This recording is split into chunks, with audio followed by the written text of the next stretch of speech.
Hello, I'm Roy Richardson, and this is the Dynamic Business Leaders Podcast.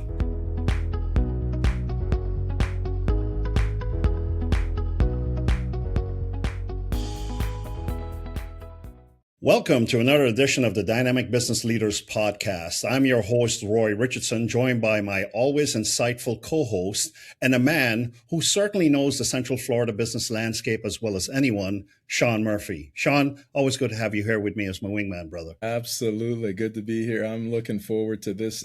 Oh, man. Yes. Awesome. Well, folks, this episode, as always, is brought to you by Aurora Infotech, helping organizations stay secure, resilient, and future-ready in today's digital world. And today, we have a special one for you. Our guest is a driving force in Central Florida's food and hospitality supply chain, a founder who has built a regional distribution company from the ground up by focusing on service, reliability, and deep community relationships. After beginning his career in the corporate and financial world, he stepped boldly into entrepreneurship and created a business that supports restaurants, hospitality groups, and food service operators across the region with premium deli and specialty food products they rely on every single day. He is the founder and CEO of Old Town Provisions, a Florida-based distributor known for premium brands, exceptional service, and operational excellence. From the company's legal incorporation in 2017 to its operational launch the following year, he has taken Old Town Provisions from an idea to a trusted partner for some of the most respected names in food service, including premium brands like Boar's Head. What makes his story stand out isn't just growth, it's the discipline, consistency, and community-driven mindset that fuel it. Now, Sean, I know that you've known our guest here for a while, so I'm going to roll it over to you and let you take it away. Well, thank you. We have been doing this just under a year, these podcasts, and I will tell you, the other guests have been special, but Heizens is one as three black men, majorly special for me because when I met him just under 5 years ago, he was a client of mine at the bank, and he told me his background. And I love, this first generation immigrant, Haitian descent. Yeah. We have kindred spirits as far as consistency, right? Just passion for what we do, living in purpose. And when I went to his shop, it was amazing to me. Edgewater, Eagle grad, local guy, just something that for me, moving here 30 years ago, I've always leaned into individuals like this, local University of Florida grad, and come out of banking like me and got into the entrepreneurial world. And the thing that's really cool is it's in something that typically you don't find, Black people. Right. And so just love that. And I'll tell you another thing, I'm sure we're going to get into it, but Heizens isn't, I've gotten phone calls over the last couple of years from folks that, hey, Heizens asked me to give you a call because I'm about to buy a distribution company, or I'm looking to scale up my insurance company and get into more corporate stuff.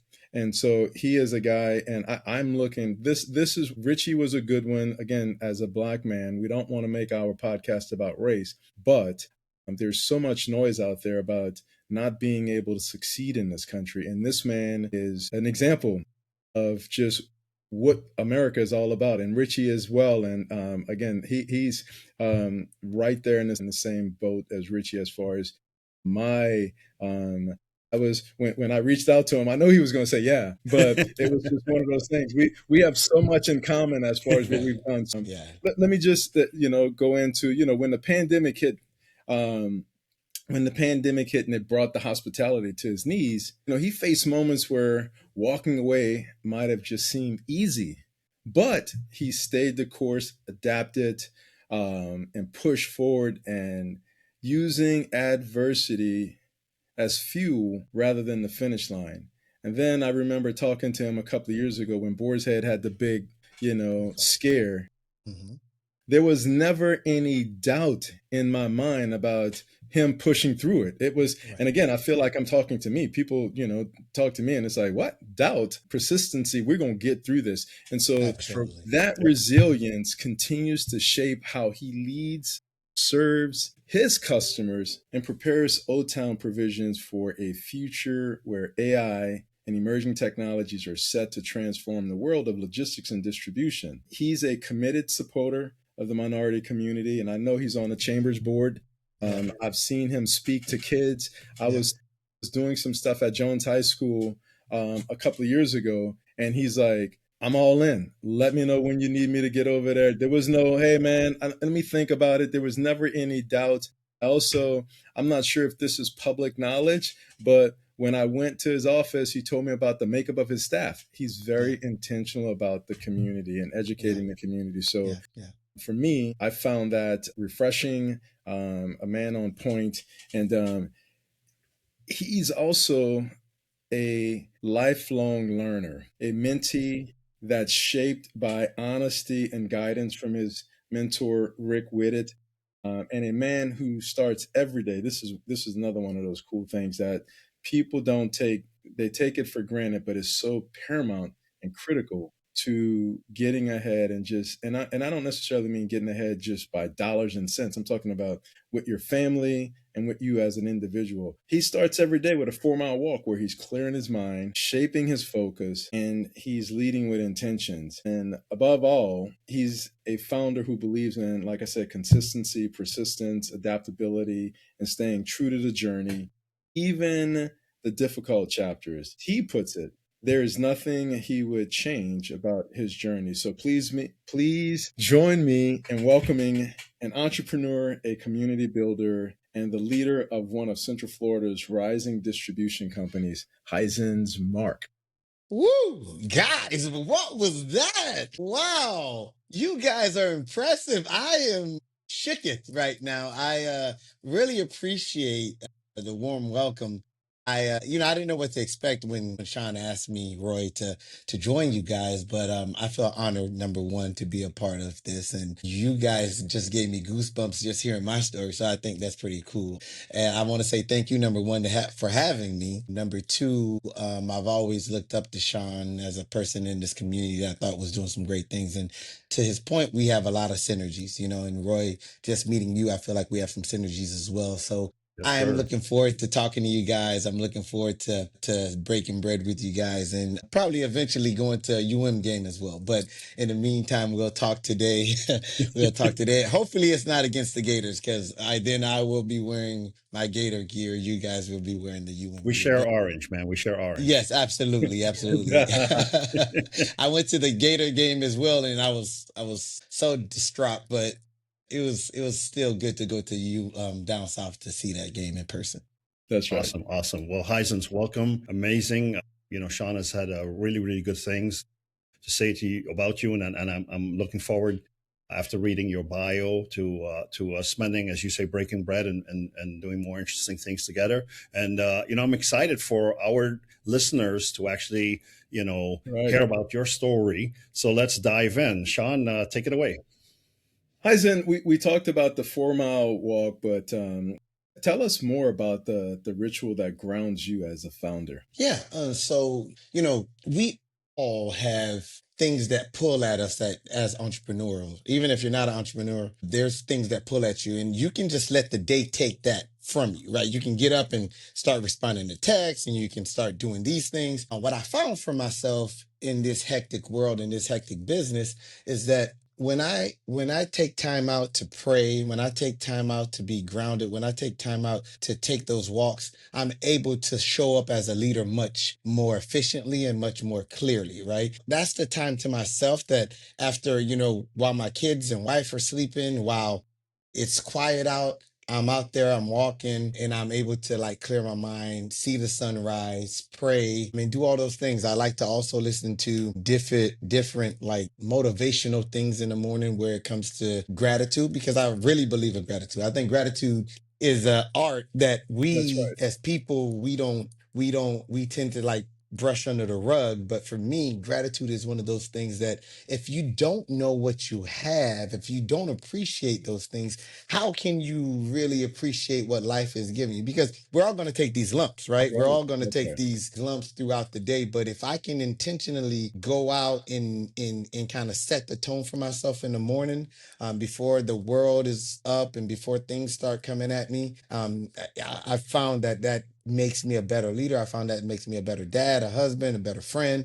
I found that makes me a better grounded person. And then, I think talking to my Lord and Savior in my head and just, kind of clearing my mind. I'm not trying to get religious on you guys, but it just really helps me Right, personally. And right. so Yeah. I tend to like to do that. And now I found a new love for the gym as well. After I go to the gym, I take that walk, so I'm up super early. So I go to bed, fairly early. When I say early, that's like 10 o'clock, for me. And then I'm up, about 4:35, 5 o'clock, trying to get into the gym and then come back, do the walk. And I have a big dog, so that also helps, right? That I need to take him and Right. he's able to get his exercise in. So it's been good. It's been good. This is I'm a creature of habit. I'm a person of ritual. I'm somebody that once I like something, I don't half like things. I almost said a cuss word. I don't half like things. I fully immerse myself in things that I really like. And so for me, these are things that gives me clarity and they ground me. And I found that some of the top leaders in the world, these are things that they do as well. That's right. Yeah. Yeah. Routine is absolutely. very important. And, there's a saying that how you do one thing is how you do everything, right? So That's right. starting off with that 4 mile walk, clearing your mind, giving yourself that, setting goals and making sure that you can go into them fully committed, not on your personal life, but it's obviously translated in your business life as well. And as an entrepreneur myself, I remember those early journeys. I would say this being my second technology company.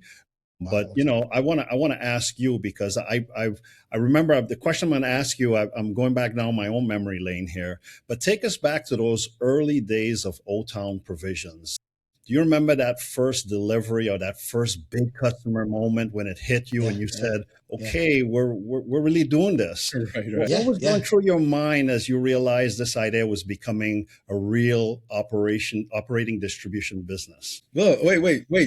Before you, his smile and the look on his face. He's about to talk about his first child was being born. Right. No, I mean, He you might as leaned well in. have He's like, been. yeah, Yeah, yeah. No, yeah, no, I no. love it, bro. Listen, guys. This is what I love about this guy, man. Again, I'm like, when I met him, it was like, oh my god, this guy here is, yeah. So keep going, brother. I'm Thank sorry. you. No, no, no. Listen, so my journey was different, right? My journey was different, but and I want to talk about that journey, but I'll answer your question. So the first, I still remember this, right? I get into, so I acquired a business, right? I acquired a business that had employees already, right? Mhm. And so first day, I'm like, all right, here we go. Leading up to that time, I've had extensive training. I had to move to Alabama for a little while to understand the business. Again, I'm coming from banking. Board said wanted to make sure that I understood what it meant to really work the business. So they put me through rigorous training. I was in Alabama, New York, and different places. However, I get to Orlando and it's the first day and I still remember this like it's like it was yesterday. We got to go out and we got to go collect orders at all our customers, right? And so, I'm out in stores the first day and, one guy quit on me on the first day and things are all over the place. And, now we started off, it was probably like 4 in the morning that morning. Now it's like 9 o'clock at night. And I'm just like, we have deliveries tomorrow and everybody, and you can see the faces of the people that I inherited, like, this guy doesn't know what he's doing. So now I'm actually in the cooler, scanning items and putting things in boxes. And the first day was gone, first day was done. Then the next day we had deliveries to do. And, now we have to take trucks out. And guys, I'll tell you that first week, that first year was nonstop go. People are quitting. You need to hire new folks. I remember I hired my brother as an employee and he brought his best friend with him. And I'm like, what are you doing? Like, you don't just come to somebody's job with somebody else. He's like, oh, he need a job too. I'm like, what do you mean? So, and needless to say, it was hard. It was hard, making sure that I had the right amount of cash flow available to make sure that payroll was good before we collected our first payments. But like I said before, I wouldn't change it for anything in the world, right? Those were times that really shaped who I am today and shaped the company, right? And so we had some rough times in the beginning, sleepless nights. I would look at my phone when I would wake up in the morning. I would look at my phone because I'm looking for texts from guys calling in. I'm looking for Right. texts for like the truck's not starting. I'm looking for texts that, hey, where are you? You know, all these things. And by the grace of God, we were able to like finally get into our own cadence and find my own, you know, group of folks. You know, we cycled people that was with the other company and then with me, and then we were able to find the right mix of folks and then create our own culture, right? And Right. then things got a lot easier. And that first, I always smile because my kids never seen me cry at that time. My kids was very, very young, right? And I still remember like the first day I had that. So say we were starting on a Monday, Sunday, I had my mom and people from the community, the Haitian community, come and pray. And, you know, it was scary, right? It was scary. I'm starting this thing Right. tomorrow. This thing's about to launch. And, you know, I believe in prayer. So I had my parents come pray. They brought a whole bunch of people in. And I'm getting goosebumps right now because I still think about it. We were in that room and people are praying and they want it to be successful. And I don't know, I know, you know, Caribbean prayers to me are very powerful, right? They really like, you know, it's just kind of dig deep into their soul. And so they're Yeah. praying and then I'm trying to hold on and then I'm just crying because of excitement, crying because of all the hard work and it's about to start, and crying because, you know, I'm putting it all on black, right? I'm putting it all on myself right now, and I'm hoping that this works, right? And I still remember my kids crying too, and they're like, "Why is Daddy crying?" And they're young, they're probably at that age, 4 and 2, you know, and they're just like, "Oh my God!" And they don't know what's happening. They just know their dad has a lot of trucks. He has a lot of meat. They don't know, but it was a unique situation, but something like I said, I would never turn my back. I would never change for any moment in the world. It really shaped me who today for the man I am and the leader I am. And that's part of the reason now I have so much gratitude and I have so much compassion for others. But because I was able to build a team that we all now are on the same page and the cadence is there. But the other thing is I'm able to show up as a leader because now I have the time to take, you know, early in the morning before I get with my team to myself to be able to show up, you know? Heisen, what Yes. was did were you in Vistage early Yes. on, or so you weren't? No, You're in Vistage now, but you didn't start out with Vistage, right? This no, is I didn't. years later. Yeah, you know, so Vistage is a phenomenal organization, Sure. and I'll tell you some things about Vistage. It's funny. I met with Cheryl yesterday just to Okay. have conversations or whatever. So Cheryl is a mentor and dear friend of mine. But so I met Cheryl in the beginning when I first started my company, and she's like, "Hey, you know, I think you would benefit from something like this." And I said, I'm not ready. And the reason I knew I wasn't ready is because things were, Roy, you probably can understand this. Things were all over the place. You know, I didn't have a cadence. You know, I was still trying to get the right team in place. And I didn't see the capacity to be able to walk away, you know, from my organization for a day.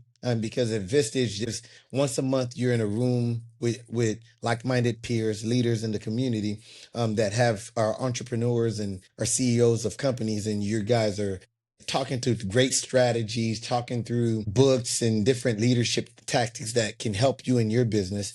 And I didn't think I could handle that at that early stage in my career, right? I thought that would, you know, that could be detrimental to what we were doing and what we needed to do. Further, you know, let's say a couple of years go by, ran into Cheryl again, and when we ran into each other, she's like, "Hey, we should sit down and talk through this." And I committed to it, and it's been great for me. There's been Absolutely. so many growth factors for myself, you Mm. know, and through Vistage, honestly, was when I kind of discovered the, you know, taking time for yourself. Through Yes. Vistage is where I kind of Yes. figured out some of, you know, the growing pains that I have, that I'm not the only one going through, right? Right. There's other business owners going through the same growing pains.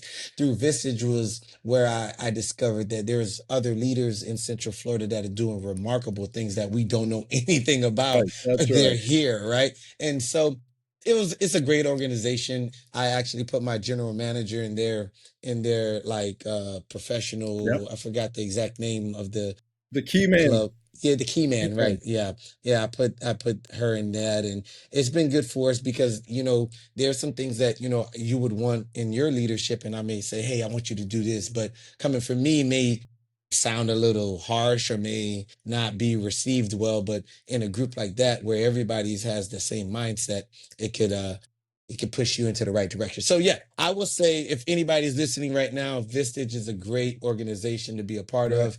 It will help you professionally and just personally to have growth in your life, Yeah, no, the three of us have all Roy's been in Vistage. I've been in Cool. Vistage. Cool. And so big Vistage fans here. Also CEO Nexus for companies that are even smaller. There's just so many. What I appreciate about it is that, Cheryl's a woman of color. We just don't take advantage of these types of organizations enough. Yeah.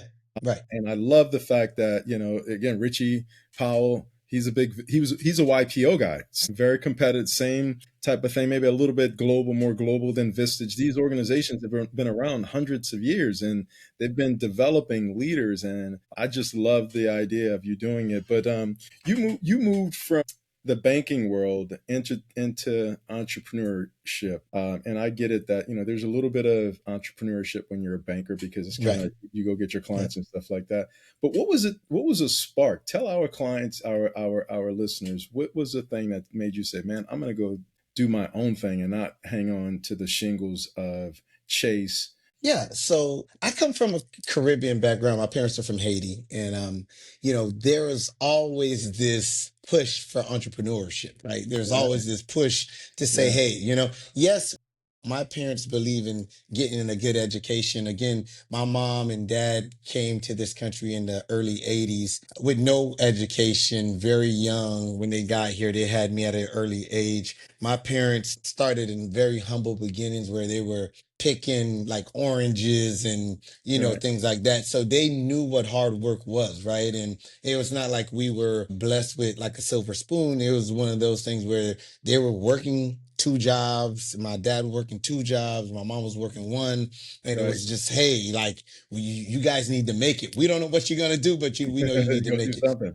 Right. Through that time, after we moved from like different parts of Florida, then finally got to Orlando, my mom started a clothing shop where it was like on the weekends she would open up, and then people from the Haitian community would come buy clothes from her, right? Got it. And that was something that I always looked at and I thought was cool. And then my father ended up opening a landscape company, right? And so, over the summers, us as young men, it was just our job to go out and cut grass. And I still remember one of the first days of school, going into my ninth grade year. I'm a young lady, I get on the bus and I was going to Edgewater from Pine Hills, and a young lady says, "Oh, that's the boy that cuts my grass." And I'm like, ah!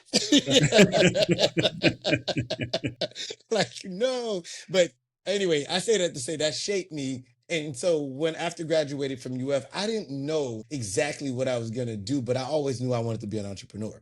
What banking did for me was it allowed me to really research and see different, customers and different businesses all together. And to your point, Sean, I felt like I was an entrepreneur with inside Chase because even when I was off, I would pick up the phone and handle business to make sure that things were being done correctly, or that my customers felt like they had the best service. So Right, after after that, while at the bank, I always knew I wanted to be an entrepreneur. I was right, just fortunate to find Boar's Head that really aligned with my, personal philosophies. It aligned with, my ethics. It aligned with everything that I stand for when it came to right. quality and service. And so it just was a perfect match, right? And so I was fortunate to learn about Boar's Head. I was fortunate to have mentors within Boar's Head. A buddy of mine by the name Matt, he really was the catalyst to kind of help me get through all the some of the hurdles for being introduced to Boar's Head. And then, but that was kind of history now. But Is this the I will Matt that say, you, is this the Matt that you introduced me to? yeah, absolutely, yeah, Okay. yeah. You met him, yep, Got it. absolutely. is a good guy. And so we, and so those were, but I always wanted to be an entrepreneur. Did I wake up one day in my life and said I was going to be selling Meat, delicatessens? No, I didn't think I was selling meat to anyone. I was, right? in my mind, I would be selling something. But I love sales. I love being close to the community. I love being a part of this business, and I just love what it allows me to do. Roy, I gotta jump in again because Yeah, I go ahead. think Go ahead. he said something that I think is lost in the community. There's a couple of things that I believe in what he said that is lost. One, there's just a lack of gratitude. Yes. And my wife's grandparents are a testament. I talk about them all the time. They were like your parents. They would do janitorial work, and clean houses, and then they would drive up to Buffalo and pick apples. And they had a house in Richmond Heights that was paid off. They had no debt. When they went to the car dealership, they were paying cash. Right. They own a piece of property. My wife's family owns a piece of property over in the Maitland area. It's been paid off for 30 years, as long as we've been married. Right. And these people never made any money, but they were grateful of the opportunities that they had.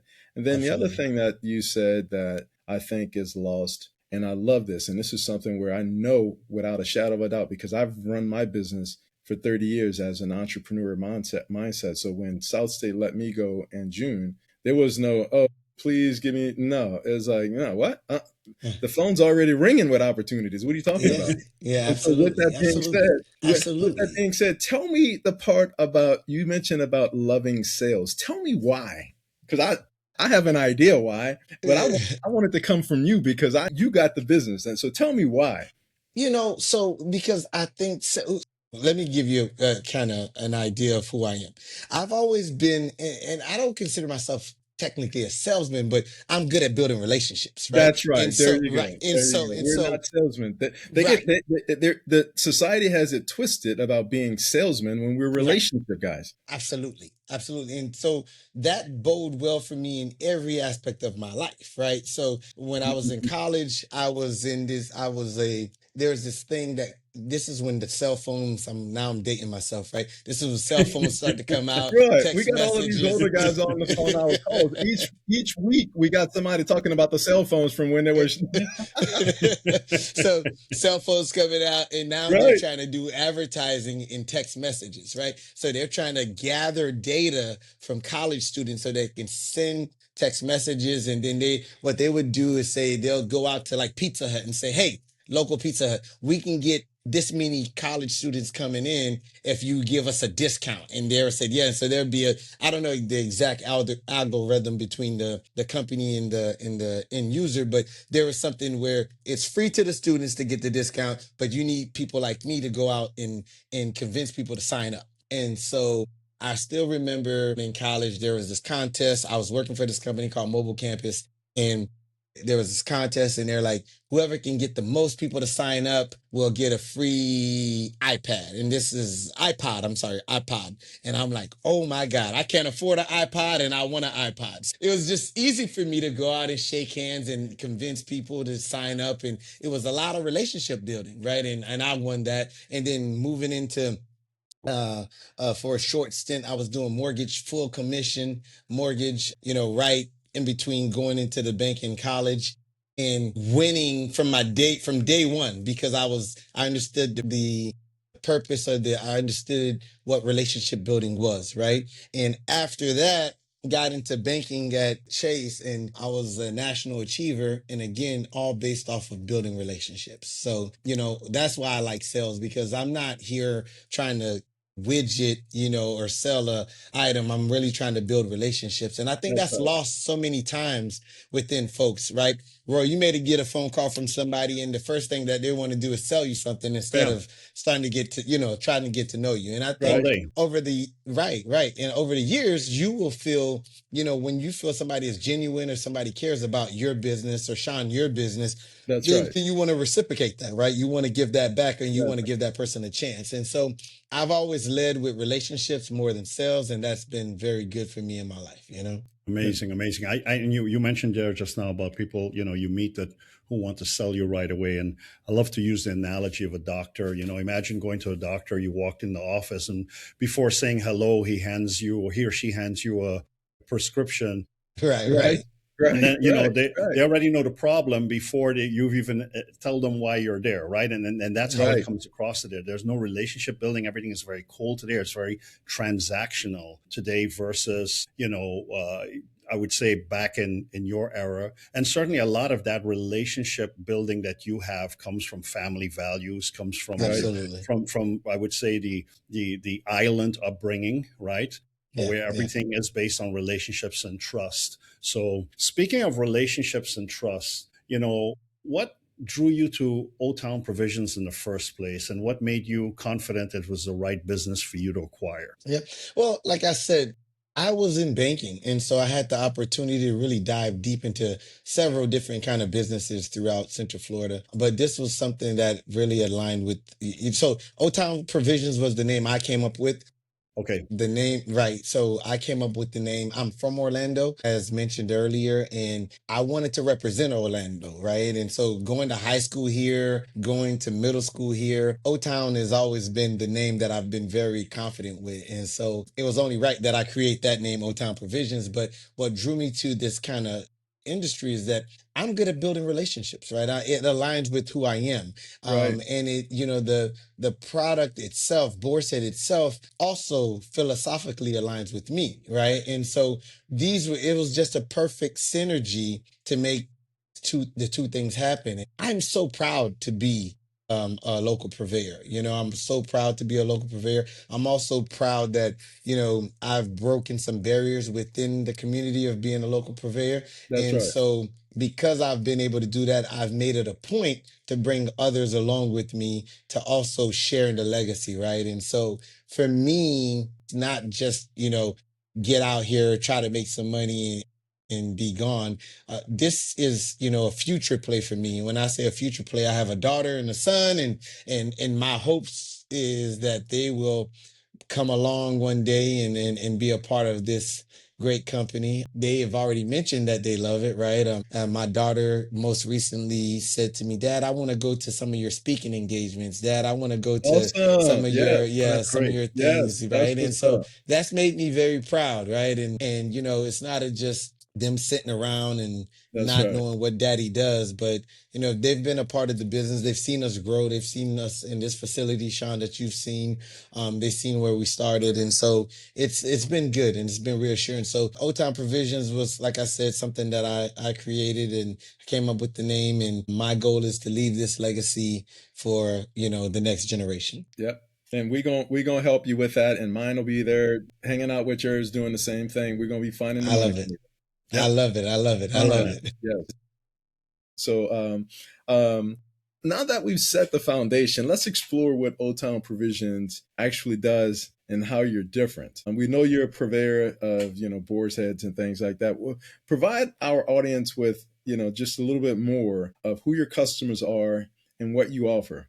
Yeah. So we are a Boarset distributor. So if you ever go to Publix and you get into the deli, you will see the brand Boarset. And so one of our main customers is Publix.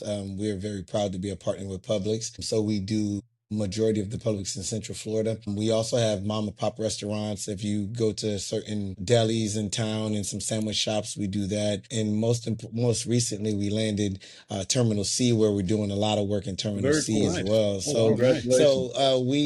Congratulations. I was very proud of that. I mean, that came from building relationships as well, right, Sean? So I was able to meet someone that was out in Terminal C, and we were able to make the right connections. And before you know it, we were out there. So you can find our brand at, Publix for the most part, a couple of independent grocery stores here in town. We don't really sell to anybody else outside of Publix when it comes to grocery stores, because we value the relationship that Publix has with us, and we value how strong that relationship is, and we don't want to tarnish that. So we tend to stick with them. However, there's other, sandwich shops in town that you can find.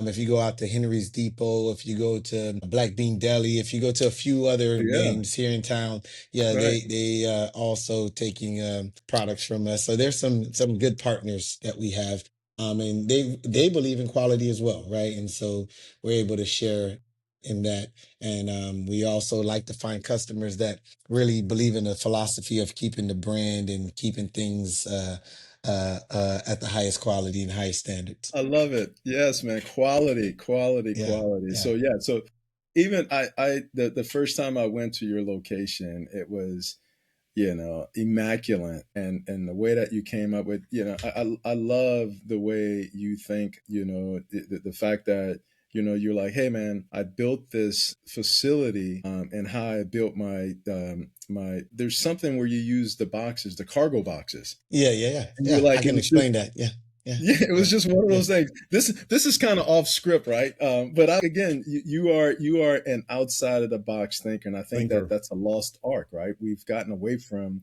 really being critical thinkers and using what's available to us. And so I'm going to talk. I want you to talk about that in a minute, but let me go into, again, you talk about high quality, the people that you hang out with, as far as your customers, who you sell to, and things like that. How does premium translate into your everyday work? Yeah.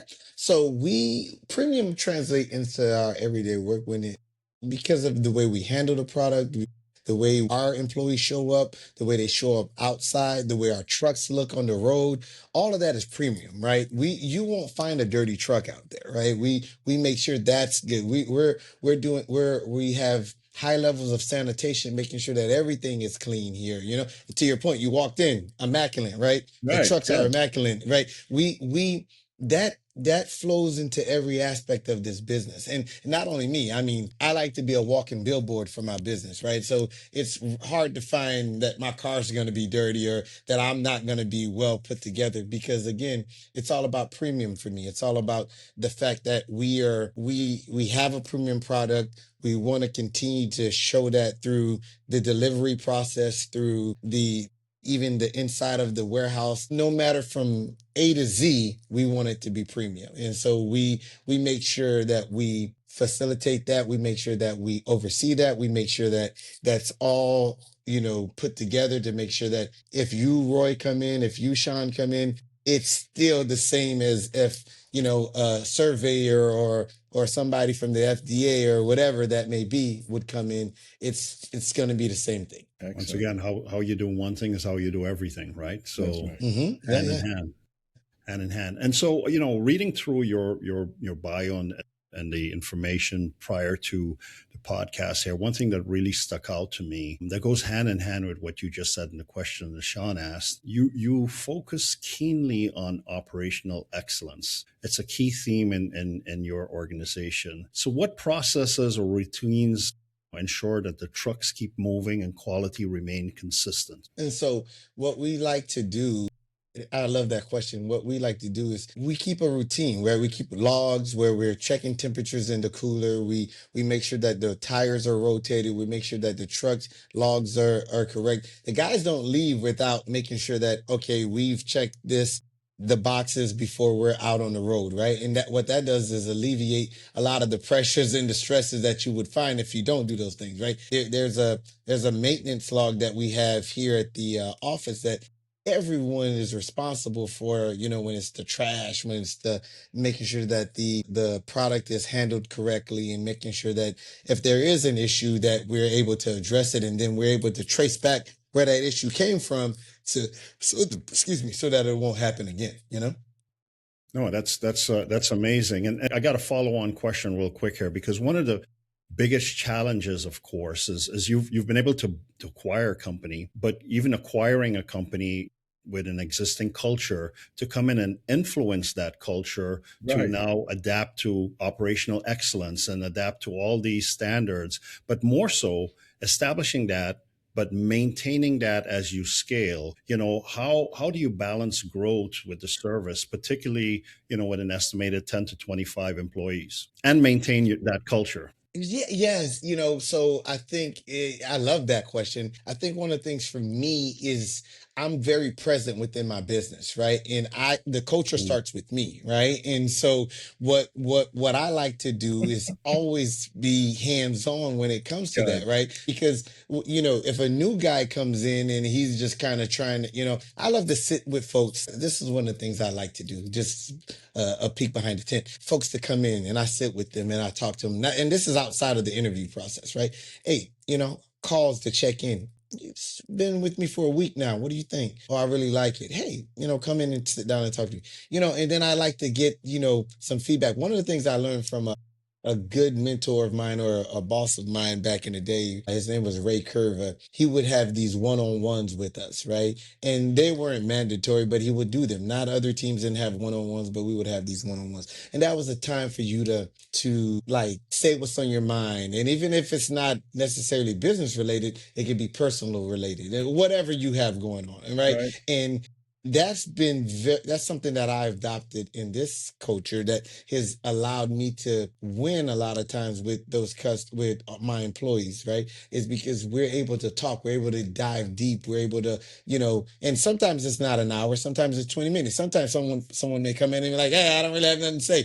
Okay, that's cool. So did you watch the game yesterday, right? Right. And so, these are things that I've adopted through my time at Chase and through things that I've seen from other business owners within Boarset and outside of Boarset. And I've taken a little bit from everybody to make sure that I have a culture that I'm very proud of. One of the things that I'm so proud of is that when someone comes to Old Town Provisions or they come and work here, they always want to stay. I don't have high turnover here because we have a culture that is a family oriented culture. I believe in work-life balance most importantly, because again, I have two kids that are heavy in sports. My daughter runs track, my son plays tennis. And so I've set the culture and the working hours here at Old Town Provisions as such that people have time to themselves, even though we may have. And so, right. And so these guys love that. We love the fact that,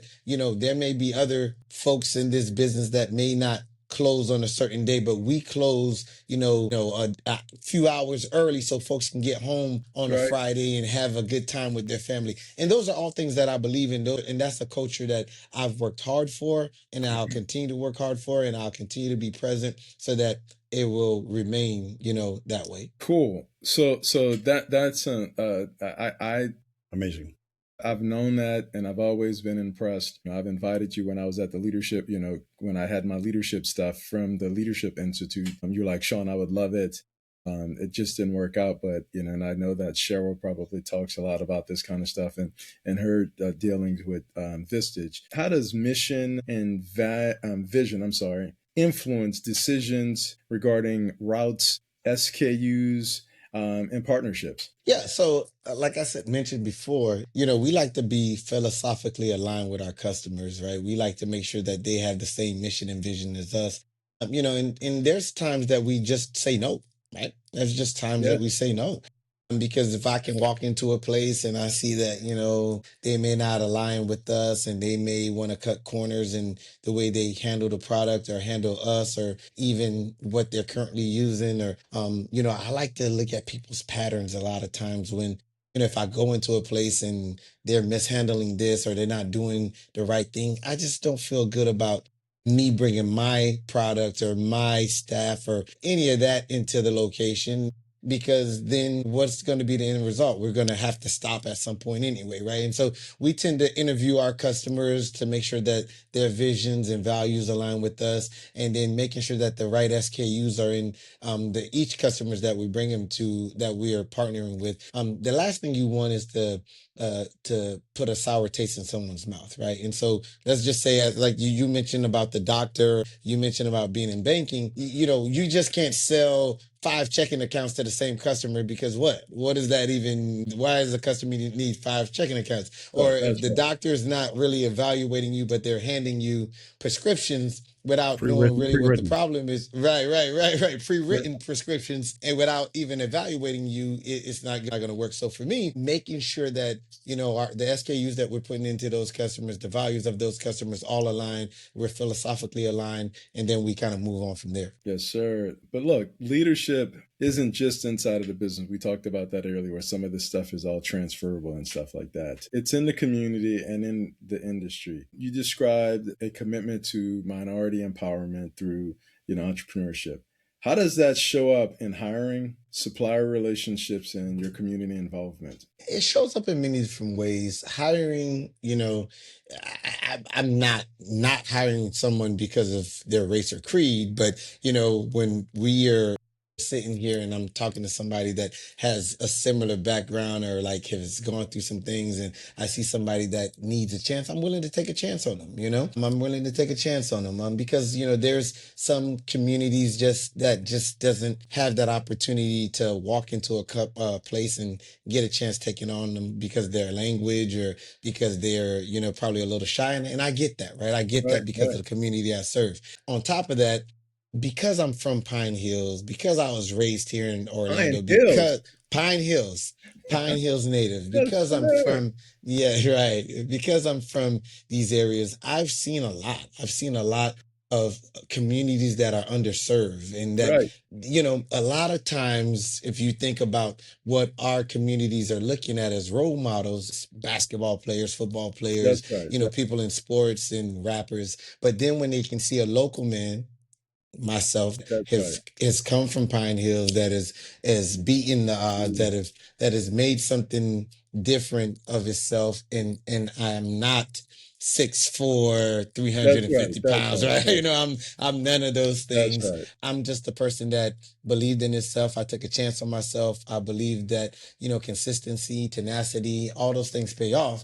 And if I'm able to translate that into anyone in the community and help, a lot of times when I go do some of these things out in the community, I'm not looking for, something back, because there's some of those communities, just Boar's Head is not where they're going to be shopping or what they're looking to do.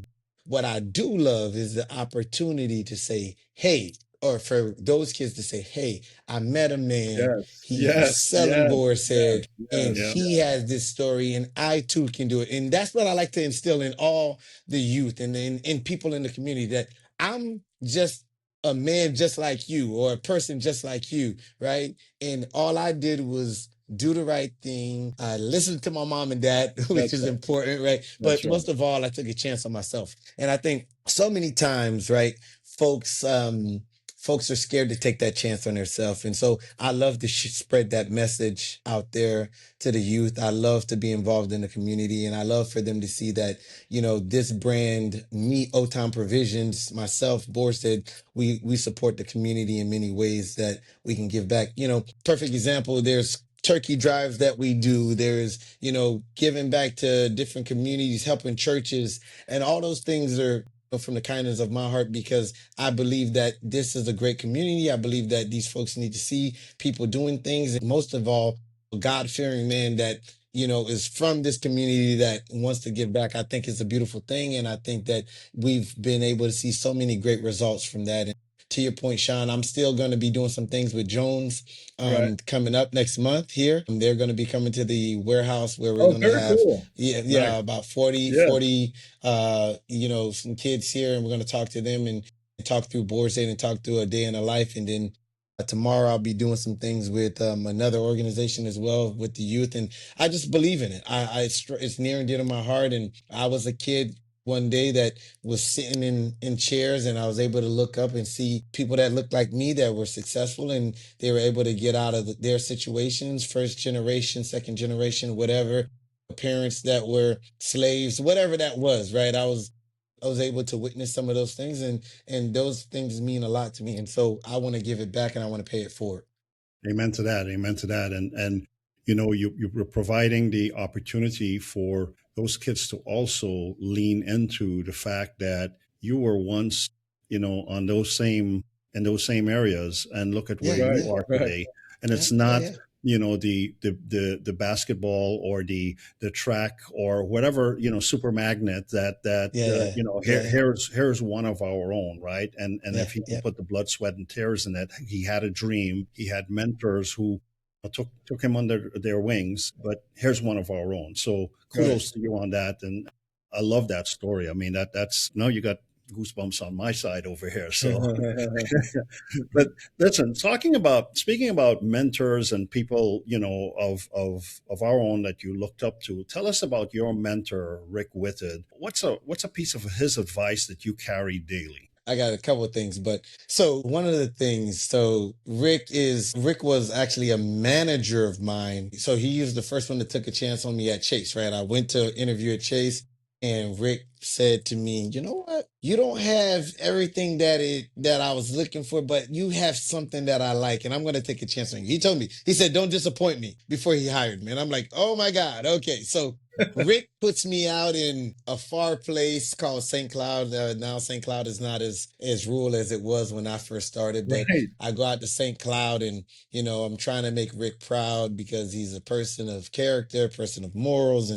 And he says to me, hey, you need to get out there. You need to do these things. You need to, make these many phone calls. And I didn't want to make phone calls. So I tried to do it myself, right? So what I did was I started walking around. It's 90 degrees. I'm knocking on doors, trying to drum up business. He comes to me a couple of days later and he says, hey, man, your numbers are not where they need to be. You're not fulfilling the role. And I'm like, what do you mean? I'm out here knocking on doors. He's like, he looks at me, he said, did I tell you to go knock on doors? Where in the playbook did they say go knock on doors? Right. And I sat back and I'm like, okay. He said, all I ask you to do is follow the rules, young man. Follow the playbook. You're supposed to make this many calls. You're supposed to do these things. I guarantee you do these things, you're going to be successful. Sure enough, guys, I start doing those things. I become the number one banker in mortgages for the state of Florida. It was a smaller division of Chase called business banking. This was a smaller division, not commercial banking, but business banking. Number one banker by just following the playbook, sitting there, making the phone calls, reading the script, and boom, that's what it took. And so Rick taught me that one of the things that I never forget, it was follow the playbook. He's like, I didn't ask you to do that. I asked you to follow playbook. Since then, Rick has gone to write a book, and he put that in the book. He put that whole interaction in the book. And so when people read the book, they're like, oh, that's so cool. And it's called Outgrowing Your Space by Rick Whitted, and phenomenal man, human being and God-fearing man. And he's taught me a lot. And now he works in the nonprofit space for U.S. Hunger. And we partner up with some things, and he's leading U.S. Hunger across the nation. And he partners up with big banks like Chase and Wells Fargo, and they have a great thing on Martin Luther King Day where we bag food for needy families across the nation. And O-Town has been privileged to be a part of that and a sponsor of that for a couple of years. But I say that to say Rick has taught me not only from a personal side, but how to be a good man, ethical and all the other things. Most importantly, like follow the playbook, right? Like there's a playbook for a reason, right? And we try to reinvent the wheel, and we try to reinvent the wheel in many ways, right? Like you may think that your way is better than the next guy or whatever, but making sure that you follow the playbook was one of those things. And I will never forget that. I'll never forget that. And that has helped me tremendously in my life. And I've been following the playbook since that time. Amen. Amen to that. And playbooks are meant to ensure that we have processes. Processes are meant to ensure that we have growth, right? But growth never really happens in a straight line. So let's talk a little bit about the tough chapters. I mean, you cited COVID as a moment you could have given up.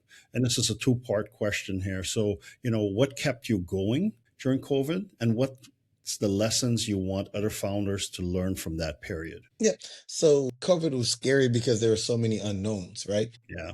Nobody knew what was going on, right? We were scared. We didn't know if we were going to be allowed to deliver. We were fortunate to have a partner in Publix that stayed open, and we were able to work with them. And unfortunately, some of our restaurants didn't make it that we were serving at that time. But for me, we didn't know if we were going to make it because there were so many unknowns, right? We didn't know if I could keep the employees. We didn't know if we would have to shut the doors. But, when I saw that there was a glimpse of hope, my tenacity and my drive to willing to succeed, my drive for success, that's what pushed me. That's what helped me going, because I don't believe in no, right? I believe in maybe not at this time, but there's always a way, right? There's always a way to get things to the finish line. And so it was that at that time during COVID where I thought it was so daunting and so difficult for me and the employees. And then you got people that, you have employees that they have family members that are sick, and within my family, not directly, but close family members that, people are in the hospital and people are getting sick. Then I have a couple of buddies now, they're in the hospital, they're getting sick. And so those were all reasons where I was like, I don't know if this is going to work. But again, by the grace of God, we were able to go through COVID. And that was the same time that, a little bit during COVID is when I sat here and right before COVID happened, I was in contract to buy this building, and then COVID happened, and then all the material and everything else went haywire, right? Right. There was like, you can't buy drywall or whatever. And so that's what made me come with the idea to build the shipping containers, right? Because those were readily available and I had to pivot. And one of the things I think COVID taught me was that you just have to pivot at times in life. And, Right. and so we were able to pivot. And even the way we were able to deliver during COVID and the protocols that we had to take, we still use today because we had to pivot. Right. Right. And so COVID helped us. I mean, and for any business owner out there, I would say the key thing here is to pivot, right?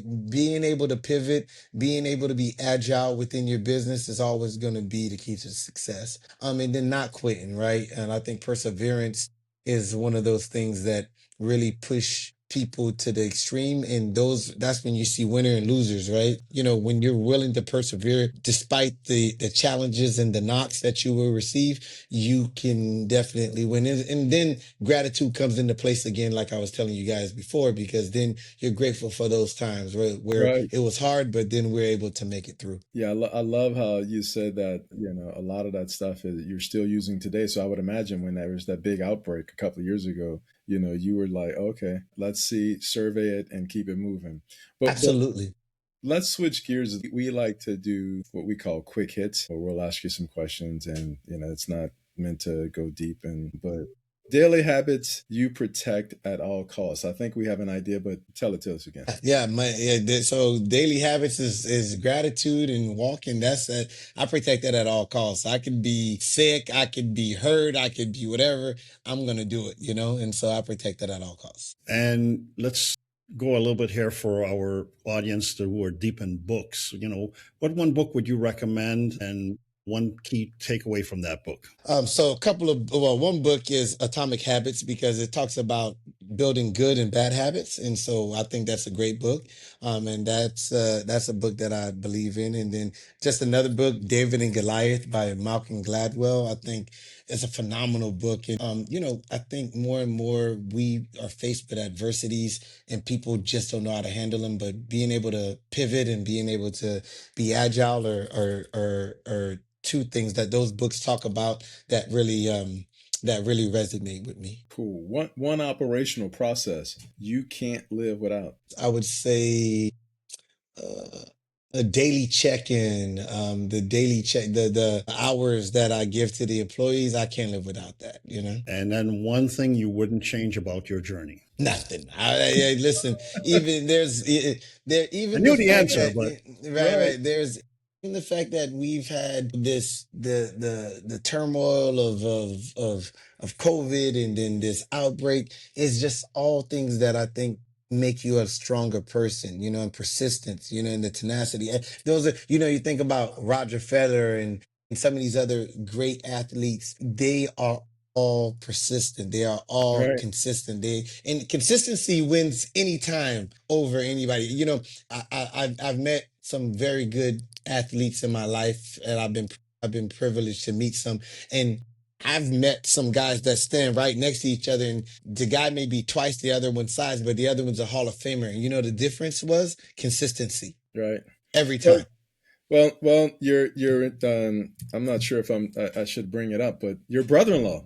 Yeah. Yeah. Jonathan was not Yeah. highly recruited coming out of high Yeah. school Yeah. Yeah. and Yeah. was Yeah. Yeah. persistent, consistent, Yeah. and he was Exactly. known for that. He was Yeah. Yeah. known. You heard stories about him. So when you talk about just that, right? He went to UM and wasn't expected to be much, and the next thing you know, he's starting as a true freshman, and Yeah. Yeah. Yeah. and so Consistent. yeah, yeah, Consistent. yeah, And yeah. and he was, he's been consistent his whole life. And even now within the sports world, you will hear people will give him his accolades because he's not the biggest person, but he's always been the most consistent person. So again, when you think about some of these athletes, you think about people in our lives that are winners, they're Right. consistent.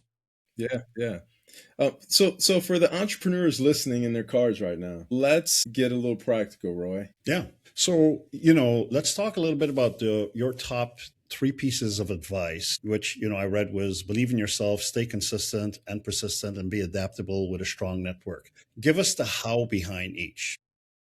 So again, stay consistent. I think, Atomic Habits says it best, right? You need to build these habits within your business. I know, a lot of times folks try one thing and it doesn't go well and then they want to give up on it, right? So consistency to me is one of those key things. And then, when I talk about your surroundings and your community is just making sure that you have the right mentors to help you through those headways, because we don't have all the answers, right? Yeah, A that's lot true. of times, right? We don't have all the answers, but making sure that you're able to pivot and listen. I think one of the things that for me is I've always been able to, conversational generosity, I think, is a big thing, right? Where you're able to listen and you're listening to really listen and not just to answer, right? And so, Listening to understand that. right, yes, absolutely.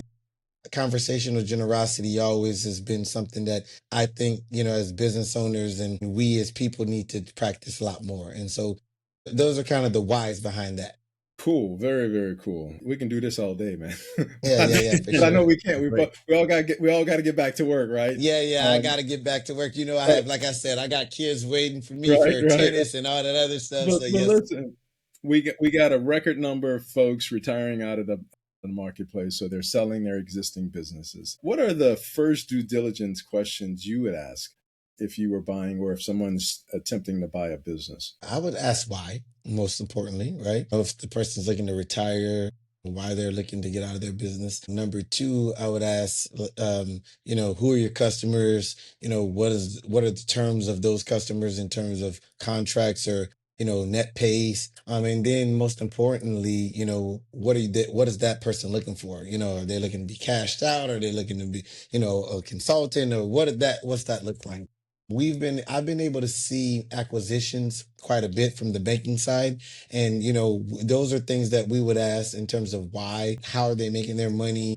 The history of the company, what are their pitfalls, if it's cyclical, all those things to make sure that those companies are a viable company to buy. Right. And I think right now is the best time for any entrepreneur or any person looking to get into entrepreneur, because you don't have to reinvent the wheel. Right. There's a business that is existing and that is out there and that you can see, if it's a 10-year, 5-year, 20-year, Right. business that has been in existence, you can go through and see their pitfalls. And now, with AI and technology, Roy, you may know a lot more about this, that you can streamline a lot of Yeah. the processes and, the S&Ps in these companies that, some of these older um uh uh uh owners probably didn't think about. And so I think it's a perfect time. I think if it was up to me, I wouldn't change anything about my story. And if I'm looking to a new story,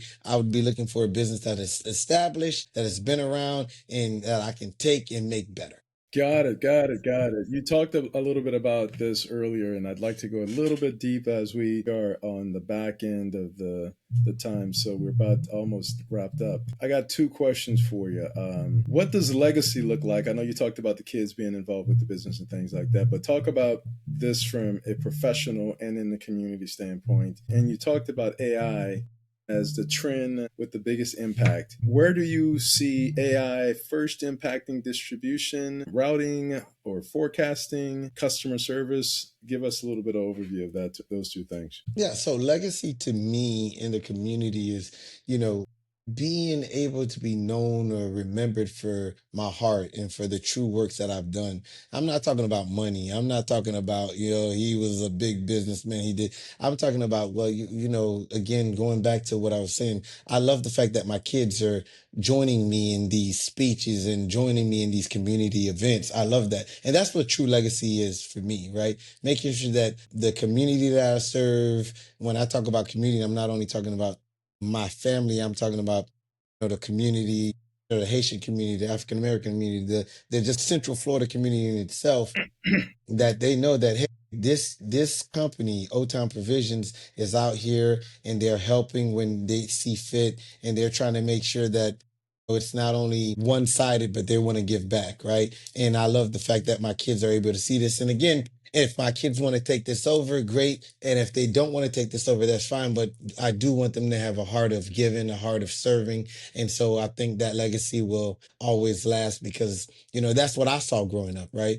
We went to missionary trips multiple times in my life to different countries, to Haiti. And that's always been a place near and dear in my heart that I want to give back. And that's the legacy that I want to leave. And then when it comes to AI, I think routing is probably the first place that you will see AI in our business, right? Because a lot of times routing is us back in the day was on this map that we would look at, and we would there was no such thing called least cost routing there. Right. And so now there's different routing systems that help you do that, and it's so much more efficient than what we could ever think of. I think Google does a good job with some of their AI and their routing, and then I think most importantly, outside of routing, I think there's going to be ways to integrate inventory versus what's in what the customers have currently versus what we have, and then be able to connect that without a human element, right? I think that's going to also be something there as well. And then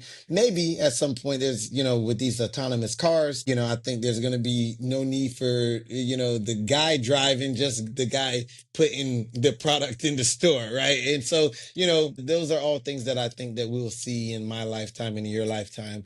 But I think AI is here to stay. I love AI. I've been trying to do my best in terms of learning more about it, not only from my business, but just to be knowledgeable. Very cool. Always, my former business partner said, the people in the companies who continue to innovate and stay with the trends and adopt those trends, will far succeed those who don't. Right. Yeah. And so, going on the heels of what you just said there real well on terms of where AI can be applied, a lot of business process optimization, etc. But let me take it one step further here, Heizens.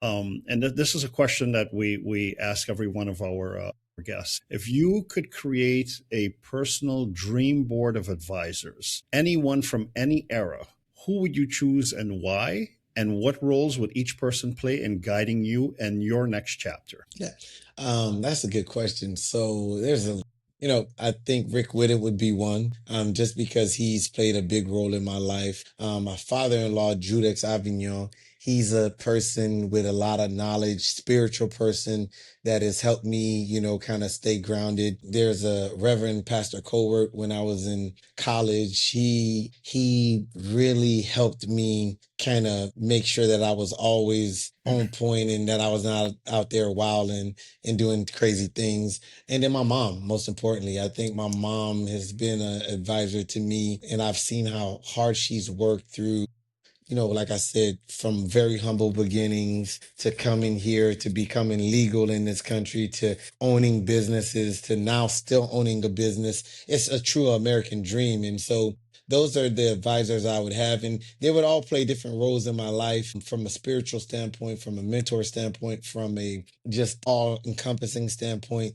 But yeah, those are all folks that I really respect. Judex Avignon from from a business standpoint. He was a very successful businessman, and he did that for multiple years. So those are all the different advisors. But I love that question. And when I think about the most impactful person, it's got to be my mom. I mean, That's what's up. she's shown me time and time again that perseverance, tenacity, and just trying your best will always supersede anything else. And so, yeah. Amen to that, Excellent. brother. Amen to that. So, Sean, take us home, man. Heizens, what a time, man. I really appreciate this time. It's by far one of my best and favorites. I've Awesome, said it all along when I first met you and got your story, being local to Orlando, being first generation immigrant, being Black, and doing something that is not, it's atypical, but it should be typical. And so I stand with you. I appreciate over the years of referring folks. And so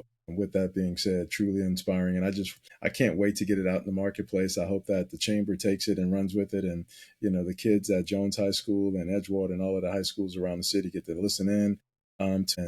So thank you again for your time. Hey, fellas, I appreciate you. Like I said, this was a phenomenal time, and I really enjoyed every minute of it. And, in the beginning, I was kind of like, I don't know what I'm going to talk about, but it all worked out. So I thank you guys again. I am looking forward to hearing it, and I'm looking forward to talking to you guys more again. So have a good day. Awesome. Let me say this, Heizens.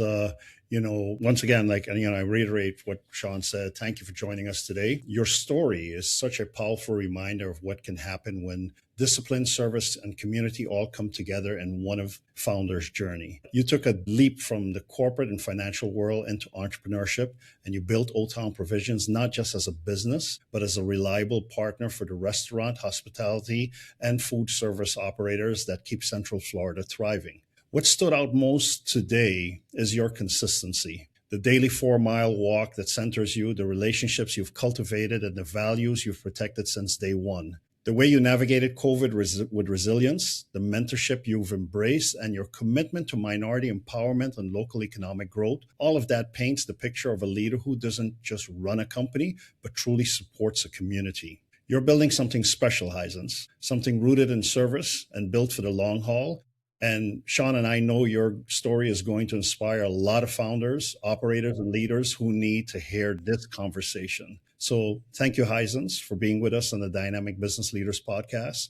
We appreciate your time, your openness, and the heart you bring to the work you do every day.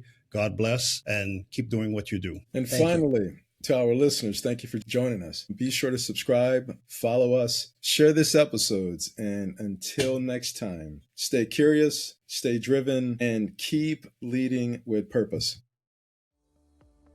Hi, I'm Roy Richardson, host of the Dynamic Business Leaders podcast. Are you a business owner or a leader of a successful business? If yes, we'd love to have you as a guest on our program. Our goal is simple. We provide a platform for leaders to share their experiences to benefit others. We want to hear your story, how you got started, the challenges you faced along the way, and your passion today. If this sounds like you or you know someone who fits these criteria, then be sure to get in touch with us by visiting our website linked in the episode description below. Also, don't forget to subscribe to our YouTube channel and click the notification bell to be notified when our next episode goes live. Or, if you'd rather listen to us during your car rides, you can also follow us on your favorite audio channel using your podcatcher. Thanks again, and remember, keep crushing it.